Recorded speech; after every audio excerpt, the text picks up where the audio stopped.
Welcome back, everyone. So many artists on our show here today, musicians, painters, so much to tell you about. Our next guest is a very interesting guy. He's got a new album that's coming out, and he's actually releasing one of his new videos today. So you'll get a first look here.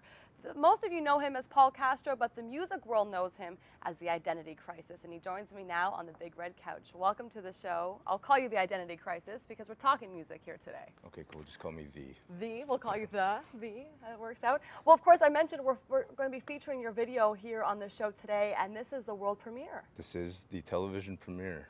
It actually came out at midnight on YouTube, youtube.com/theidc, but this is the first ever television showing of it. That's great. So I'm happy that we got the first look of it here on Rogers TV. Absolutely. Now tell us how this all came to be. Of course, it's off of the new album, Breakfast with a Psychopath. That's right. Interesting title. Tell me about it. It's about a girl. It's not about me.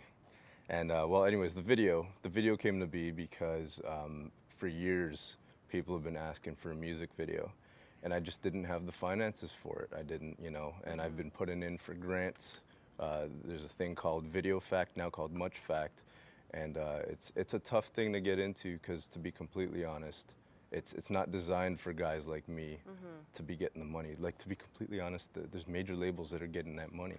Really? Yeah, and I'm not being bitter or anything. I'm just saying, you know what, you got to be creative with what you've got. Yeah. And so what I did was I took my handheld camcorder, and I took my Mac, and I edited this thing. It's all shot in Mississauga, so I need, all my Mississauga peoples to get behind this and rally behind this. This represents you guys. This is for you guys. I love it that you're really supporting our community and utilizing what you have here. We were talking a lot today about how the music industry might seem like, it's all flash and bars and good times, but there's a lot of work that you need to put forth to be successful in this business. What are some of the biggest hurdles you face now while trying to gain that success and get that attention? One word for you: finances.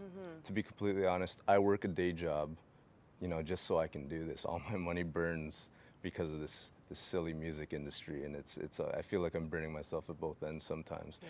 But you know what? You got to stay driven. You got to stay positive, and you got to stay on task, because otherwise you'll just get swept, and you can't afford to do that. That's great advice. Time is your enemy, right? So you just got to keep at it. And That's great advice. I know there's a lot of young artists, especially in Mississauga, that are experiencing the same difficulties, and all I got to say is just keep at it. Really, keep at it. Well, let's talk about that journey, how it all began and where you've come, how you've gotten to where you are today. Well, I started off playing piano.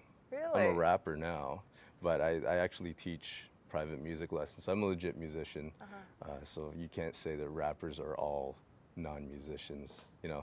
I'm a legit musician. I play piano, guitar, drums, all that stuff. And I'm a producer as well. So that's how I started off. I started off as a producer, then I stepped out into the forefront and said, you know what, I'm tired of working with singers and rappers. I got to make a name for myself. Otherwise, you can't make a name as a producer. I think it's funny that you brought that up. There was a band that I saw one day. It's actually called That One Guy, and he got so sick of having to deal with the rest of his band that he just did it on his own, and he was like the one-man band show, playing all the instruments and doing all the tasks, and the drum, the guitar, the singing, whatever it may be. And that's really what you're doing, but not with instruments, but with either promotions or writing or even producing, and even sounds like directing your own music videos. Yeah, you kind of have to these days, because honestly, you got to cut out all the chefs from the kitchen. Be your own kitchen by yourself. Because to be completely honest, it's designed for people. If it's just one person, you can make a lot more money. That's a good advice, too. Well, we're going to check out the music video that seems like he did almost all on his own, but of course, with our Mississauga community. It's called Good Time, and it's off of The Breakfast with a Psychopath. Here he is, the Identity Crisis. Available on iTunes. Yep. Check it out. Check it out. Ladies, and gentlemen. My name's iDENTiTY. Music video released today, Good Times, off Breakfast with a Psychopath. Now, that was really interesting. As you mentioned, using locations across Mississauga, but also some interesting characters we saw there. How did that all come to be? Tell us about the storyline. Well, actually, I was going to use that concept for. I have a comedy blog that I have up on YouTube. Again, youtube.com/theidc, THEIDC. I have a comedy blog that I was actually going to use that concept for, and I decided, you know what, let's use it for the video, because I think it's funny enough, and I didn't have any other ideas for the video. Yeah. So Well, it worked well, of course, as I mentioned today, being released on YouTube for the first time ever, and of course, you're utilizing YouTube as well for your comedy videos. What has it meant for your career and for finding new fans? well, the music industry is ever changing, and you've got people like Justin Bieber and people like that have blown up because of YouTube. I say, you know what? Forget about the music, forget about the record labels, forget about Much Music and all that other stuff. The model is changing. Let's utilize what we've got, and it's empowering artists. So hey, use what we've got. It's interesting you bring that up. Some artists right now are selling more ringtones than they are actually selling albums. Yeah. So it is changing. So are you, when you're writing your music and you're in the studio, are you gearing things for that? Are you thinking of those technologies? Oh yeah, no, definitely. It changes the way you actually songwrite. I mean, I've always written for radio with the concept of, you know, oh, I want this song to be on the radio. It's the same idea still, but when you're crafting an album now, you can't have filler tracks because people aren't going to buy those filler tracks. So you just got to give, like, you know, 110%, and you have to provide quality the whole way through.